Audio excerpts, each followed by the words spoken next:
भाई most important topic है force on charge particle. कैसा force? Electric and magnetic force. बहुत तरीके से समझिएगा जितना मैं इस वीडियो में पढ़ाऊंगा। बोर्ड एग्जाम, सीयूटी और नीट और मेंस, इन चार एग्जाम में से एक एग्जाम में कोई ना कोई क्वेश्चन डेफिनेटली मिलना ही मिलना है। ठीक है, सबसे पहला मेरा कंसेप्ट है सीबीएसई को लेकर के, आईएससी बोर्ड को लेकर के, कि force on a charge particle या फिर motion of charge particle, motion of charge particle in uniform electric field.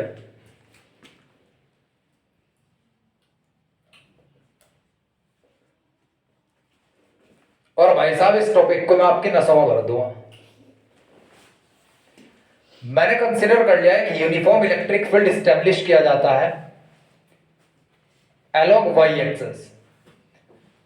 Electric field line minus Y axis से प्लस वाई एक्सिस की तरफ चलती है और number of electric field lines X axis की तरफ बढ़ती है। Concept clear? मैंने मान लिया ये वाई एक्सिस है, ये एक्स एक्सिस है, ये जेड एक्सिस है, ये ओरिजिन है, और यहां एक इलेक्ट्रॉन गन है। इलेक्ट्रॉन गन से चार्ज पार्टिकल को छोड़ा जाता है। अल्फा पार्टिकल्स को निकालने के लिए भी इलेक्ट्रॉन गन का यूज किया जाता है, नाम है उसका इलेक्ट्रॉन गन। Concept clear? मैंने एक स्क्रीन यहां लगाई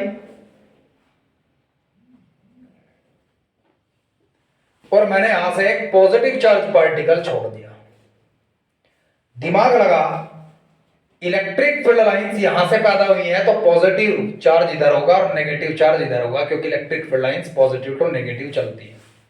अगर आप यहां से पॉजिटिव चार्ज छोड़ते हैं तो वो पॉजिटिव चार्ज इस तरफ होगा, अगर नेगेटिव चार्ज छोड़ते हैं तो वो इस तरफ आएगा। Concept clear? अगर एक चार्ज ए है और वो इलेक्ट्रिक फील्ड लाइंस के साथ साथ उनके एरो के साथ साथ चलता है, एरो की डायरेक्शन में चलता है, तब वो एक पॉजिटिवली चार्ज है। अगर वो टेल की तरफ चलता है इलेक्ट्रिक फील्ड लाइंस की तो वो एक नेगेटिव चार्ज पार्टिकल है। और अगर वो मन मर्जी से किसी भी डायरेक्शन में चलता है तो वो एक न्यूट्रल पार्टिकल है। Concept clear? कोई भी चार्ज पार्टिकल हो इलेक्ट्रिक फील्ड के अंदर वो पैराबोलिक पाथ पर चलता है। तो इंपॉर्टेंट क्वेश्चन है कि एक चार्ज पार्टिकल, एमसीक्यू के लिए बहुत इंपॉर्टेंट है, एक charge particle uniform electric field के अंदर किस तरीके से चलता है? तो आप क्या कहेंगे? पैराबोलिक पाथ पर चलता है। कैसे? Parabolic path. मैंने मान लिया चार्ज पार्टिकल यहां से छोड़ा गया और चार्ज पार्टिकल पैराबोलिक पाथ पर यहां चला। अब मुझे पूरी इक्वेशन डेवलप करनी है। मैंने मान लिया ये एक्स एक्सिस की तरफ चला v वेलोसिटी से t टाइम के लिए। Concept clear? 100% समझ आ गया? Let mass of charge particle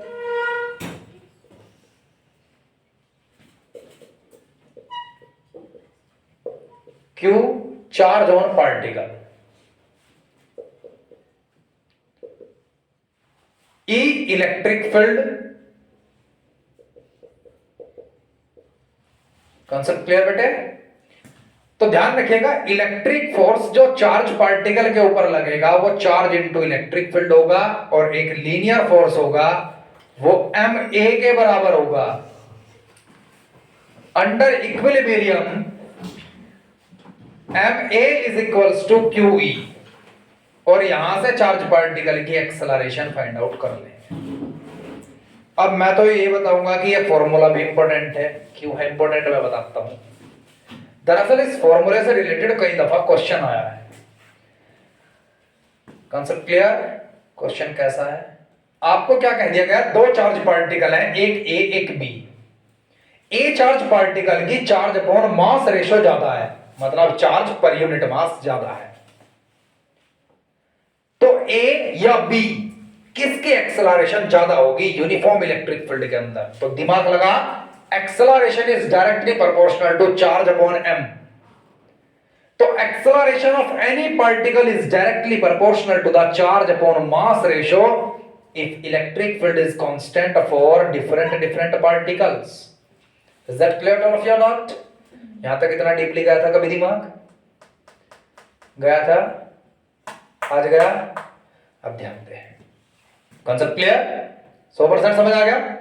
ठीक है, अब बच्चे आप let it be equation first मान लीजिएगा इसे। अब पार्टिकल की डिस्प्लेसमेंट है net displacement along the Y axis using second equation of motion ut plus half A T का स्क्वायर। टाइम पीरियड मैंने क्या कहा अभी, t टाइम के लिए v वेलोसिटी से x एक्सिस की तरफ पार्टिकल चला, तो time period is equals to x by velocity, x by, तो इस t स्क्वायर की जगह क्या लिखूंगा मैं, x square upon v square. Concept clear? Initial velocity 0 थी, हाफ एक्सेलरेशन की वैल्यू QE अपॉन m और x square upon v square.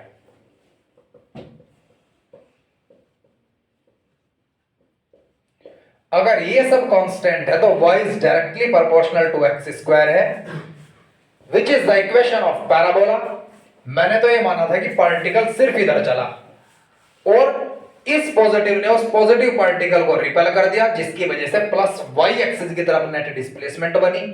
Last में इक्वेशन आई तो ये बात साबित हो गई कि particle move on the parabolic path in the uniform electric field.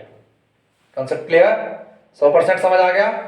अब इससे रिलेटेड क्वेश्चन एक तो यहां से रिलेटेड आता है कि चार्ज मास रेशो किसकी ज्यादा है। एक इस तरीके से आएगा, अगर आपके पास एक पॉजिटिवली चार्ज शीट है, एक आपके पास नेगेटिवली चार्ज शीट है, और एक पार्टिकल ए है और एक पार्टिकल बी है और एक पार्टिकल सी है। आपसे पूछा जा सकता है कौन सा पॉजिटिव चार्ज पार्टिकल है, कौन सा नेगेटिव चार्ज पार्टिकल है, तो आप बता देंगे ए और बी नेगेटिव चार्ज पार्टिकल और सी पॉजिटिव, क्योंकि नेगेटिव की तरफ अट्रैक्ट हुआ है। आपसे पूछा जाता है ज्यादा नेगेटिव कौन सा है, जो जितनी जल्दी मुड़ेगा वो उतना ज्यादा नेगेटिव। Concept clear? जो जितनी ज्यादा जल्दी मुड़ गया उतना ही ज्यादा। Note down fast. Motion of charge particle in uniform magnetic field. पहले एक बात लिख लो अपने माइंड में, charge particle uniform magnetic field में हेलिकल पाथ पर चलता है। मेन बात यह है, आ गया समझ? यह हेलिकल पाथ स्पाइरल भी है, दिखाई देगा? आ गया समझ? और भाई साहब अगर चार्ज पार्टिकल जब इस पाथ पर घूमता हो, तब अगर वेलोसिटी वेक्टर और मैग्नेटिक फील्ड वेक्टर दोनों एक दूसरे के 90 डिग्री पर चले जाएं, तब ये हेलिकल पाथ सर्कुलर पाथ भी बन जाता है। मैंने आपको 3 कंडीशन बताई, क्या क्या बताई वो देख समझ। हेलिकल पाथ ही स्पाइरल है, समझ गए मेरी बात? और वो हेलिकल पाथ एक तरीके से सर्कुलर तब है जब velocity vector is perpendicular to the magnetic field. Concept clear हो गया? अब सवाल ये ऐसा क्यों, एक एक चीज बताऊंगा कि ऐसा पाथ क्यों आया, ध्यान यहाँ हर बच्चे का।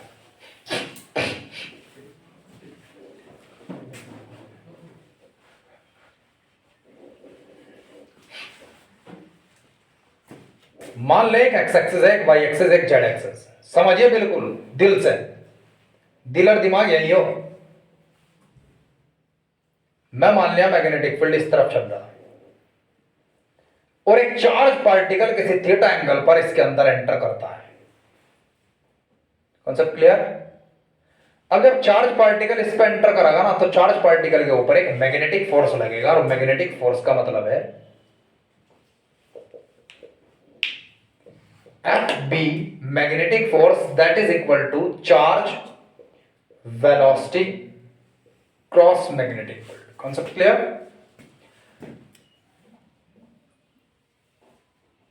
स्केलर में कन्वर्ट कर लीजिए आप इसे, QVB sin थीटा। आगे समझ?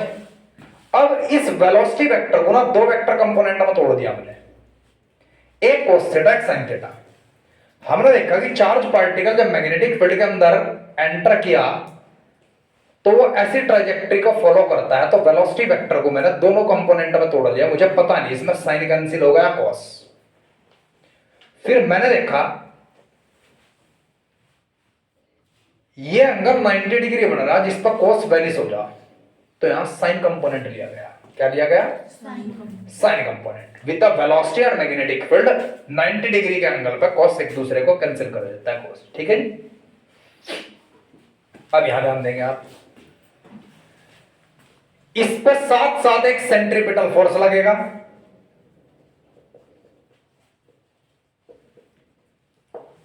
सेंट्रीपिटल फोर्स एफसी मान लिया mv square upon r, here m is the mass of the particle, v is the velocity of the particle, r is the radius of the circle or helical path or spiral path। concept clear? Under equilibrium दोनों बराबर होंगे, mv square upon r that is equals to qvb sin theta. 100% समझ आ गया? अब जरा ध्यान दे, थीटा की वैल्यू वेरी करेगी तो मैग्नेटिक फोर्स वेरी करेगा पूरा। इक्विलिब्रियम से जस्ट पहले स्टेप की बात करूंगा मैं, जैसे जैसे थीटा की वैल्यू बढ़ेगी साइन थीटा भी बढ़ेगा, मैग्नेटिक फोर्स बढ़ेगा, मैग्नेटिक फोर्स बढ़ा, concept clear? Centripetal force, magnetic force जब बढ़ेगा तो सेंट्रीपिटल फोर्स उसे बैलेंस करेगा, मैग्नेटिक फोर्स उसे अंदर लाने की कोशिश करता है, सेंट्रीपिटल फोर्स बाहर की तरफ धकेलता है। Concept clear? अब जैसे जैसे थीटा घटेगा वेलोसिटी और मैग्नेटिक फील्ड वेक्टर के बीच, वैसा वैसा साइन थीटा घटेगा। जब साइन थीटा घटेगा तो ये मैग्नेटिक फोर्स कमजोर पड़ जाएगा और अंदर का सेंट्रीपिटल फोर्स उस चार्ज पार्टिकल को अगले स्टेप पर फेंक देगा। Concept clear? 100% समझ आ गया? पक्का? और इसी वजह से ये ऐसे पाथ पर घूमेगा। क्यों? जैसे जैसे थीटा बढ़ता चला जाएगा चार्ज पार्टिकल अंदर की तरफ आएगा, बढ़ता चला जाएगा जैसे जैसे थीटा, क्योंकि मैग्नेटिक फोर्स बढ़ेगा। जैसे जैसे मैग्नेटिक फोर्स घटेगा वैसे वैसे आगे चलता चला जाएगा। Concept clear? 100% समझ आ गया? लेकिन centripetal force and magnetic force will be equal जब velocity vector magnetic field vector के परपेंडिकुलर होगा और साइन अपनी मैक्सिमम वैल्यू पर होगा, साइन 90+1। ऐसी कंडीशन पर चार्ज पार्टिकल के ऊपर लगा हुआ सेंट्रीपिटल फोर्स उसके ऊपर लगे हुए मैग्नेटिक फोर्स के बराबर होता है। और यहां से रिलेटेड क्लास 12th सभी बोर्ड में सीयूईटी, आप इसमें ले लो नीट, मेंस, यहां से क्वेश्चन आने स्टार्ट होंगे। क्वेश्चन किस तरीके का आएंगे? एकेडमिक में तो आएगा कि रेडियस के एक्सप्रेशन निकालिए कि रेडियस कितनी होगी उस चार्ज पार्टिकल की जो यूनिफॉर्म मैग्नेटिक फील्ड में 90 डिग्री एंगल पर या सर्कुलर पाथ पर या हेलिकल पाथ पर रिवॉल्व करता है।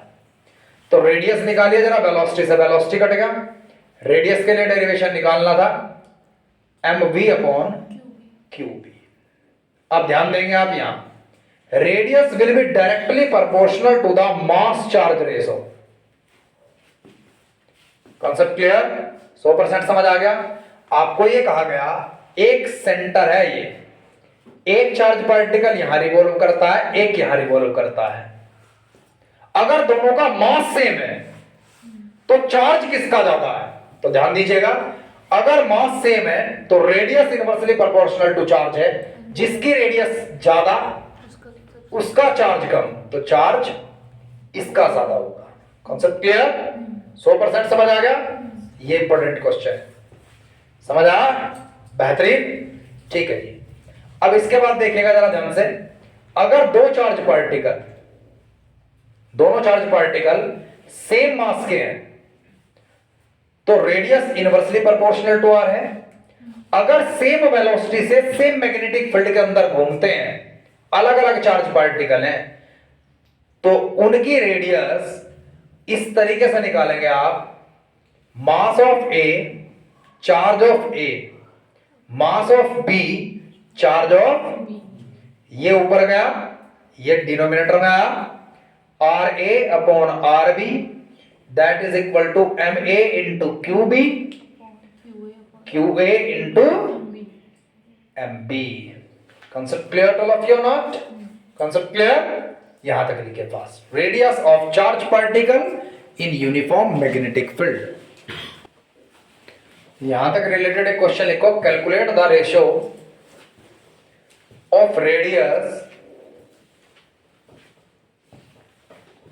Of path of an electron and proton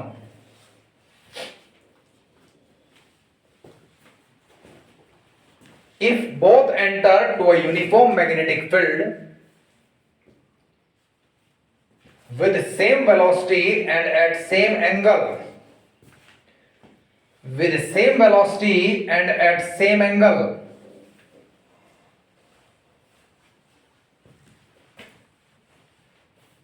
and at same angle,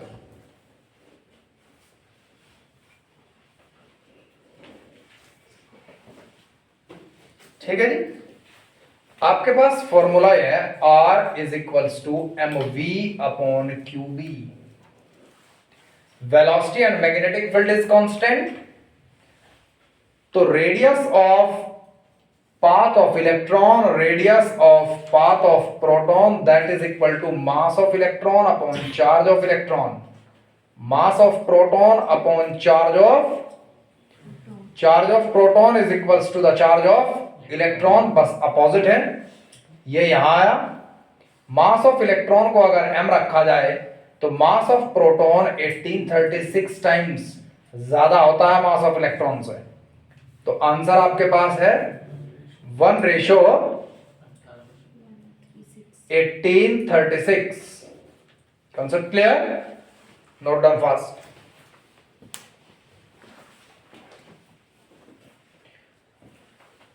फिर इसके बाद एक नेक्स्ट कंसेप्ट समझेंगे, सभी बच्चे यहां ध्यान देंगे। R is equals to M V upon Q B.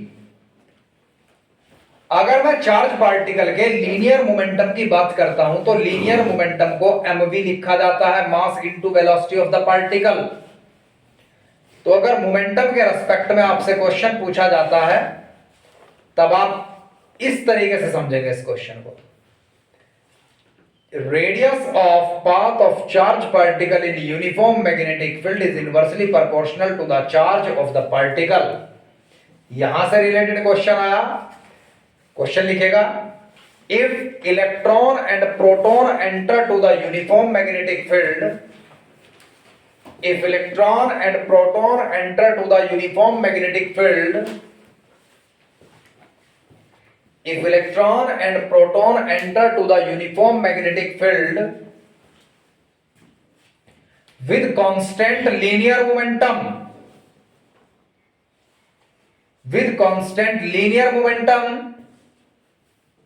then calculate the ratio of radius of their path in the magnetic field। यहां ध्यान देंगे R inversely proportional to Q आया है जब लीनियर मोमेंटम की बात की, तो radius of path of electron, radius of path of proton, that is equal to charge of proton, charge of, दोनों पर चार्ज इक्वल एंड अपोजिट होता है, तो आंसर आया 1:1। Very good.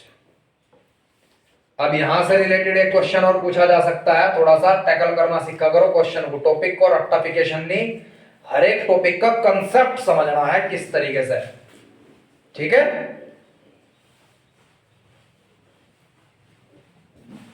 यहां ध्यान देंगे सभी। एक कंसेप्ट ये लेकर चला जिस पर रिलेटेड मैं क्वेश्चन लिखवाऊंगा। Linear momentum √2mk, where k is the kinetic energy of the particle and m is the mass of the particle। Formula कहां से आया? Kinetic energy is equal to half mv square. आपने m से numerator में multiply करी और m से, और ऊपर हो गया आपके पास m स्क्वायर v स्क्वायर, मतलब लीनियर मोमेंटम का स्क्वायर। लीनियर मोमेंटम का square is equal to 2mk और p is equals to √2mk। Concept clear है जी? तो आप जरा ध्यान दें, इसी फॉर्मूले से मैंने ये फॉर्मूला बनाया और रेडियस इज इक्वल्स टू मेरे पास 2mk अपॉन qb आ गया। Is that clear? 100% समझ आया? पक्का? अब जरा ध्यान देंगे आप, R is directly proportional to √m upon Q। R is directly proportional to √m upon Q। Question लिखिएगा जल्दी fast.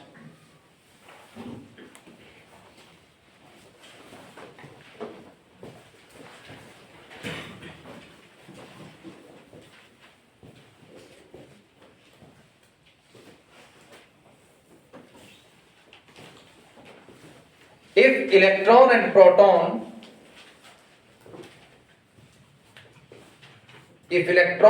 proton enter to a uniform magnetic field, if electron and proton enter to a uniform magnetic field,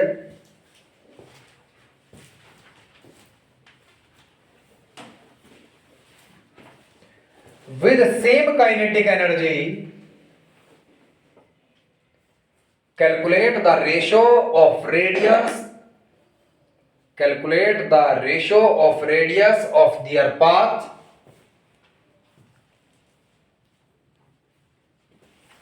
ध्यान दीजिए, radius of path of electron upon radius of path of proton, that is equals to root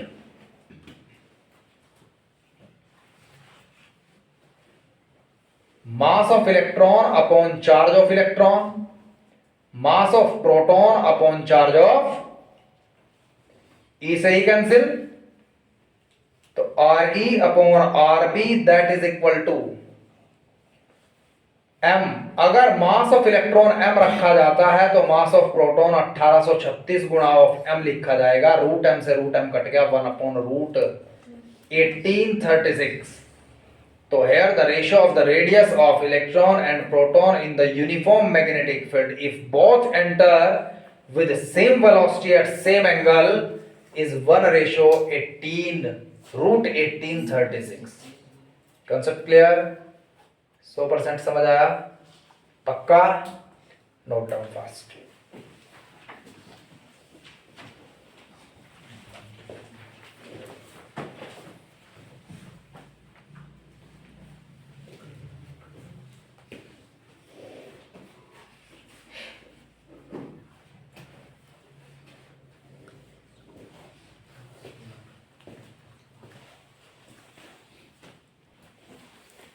अब हम बात करते हैं charge particle जब circular path पर या एलिप्टिकल या हेलिकल पाथ पर या स्पाइरल पाथ पर मैग्नेटिक फील्ड के अंदर घूमेगा, प्रोपोगेट करेगा, तब उसका टाइम पीरियड ऑफ रिवॉल्यूशन किस चीज पर डिपेंड करेगा? क्या जितनी दूर रेडियस होगी उतना टाइम ज्यादा होता है या कम होता है? रेडियस पर डिपेंड भी करता है नहीं, क्योंकि ये क्वेश्चन कई बार आ चुका। Time period of charge particle in the uniform magnetic field is inversely proportional to R या directly proportional to R या does not depend at R या none of these। Concept clear? Time period of charge particle depend on which of the following option। ध्यान दीजिएगा जरा, मैंने मान लिया charge particle का टाइम पीरियड कितना होगा, जितना वो डिस्टेंस चलेगा सरकमफ्रेंस पर अपॉन वेलोसिटी। फिर मेरे याद आया QVB इज इक्वल्स टू होता है mv स्क्वायर अपॉन r। एक v से मैंने एक v कैंसिल कर दिया और velocity of charge particle in uniform magnetic field मेरे पास आई है। इस वेलोसिटी को आपने यहां रखा तो t इज इक्वल्स टू आपके पास 2 पाई r upon QBr upon m आया। और मैंने ध्यान दिया कि चार्ज पार्टिकल अगर मैग्नेटिक फील्ड में प्रोपोगेट करता है तो उसका time period mass upon charge ratio पर डिपेंड करता है एंड डिस्टेंस पर डिपेंड नहीं करता। डिस्टेंस फ्रॉम द सेंटर मतलब रेडियस ऑफ द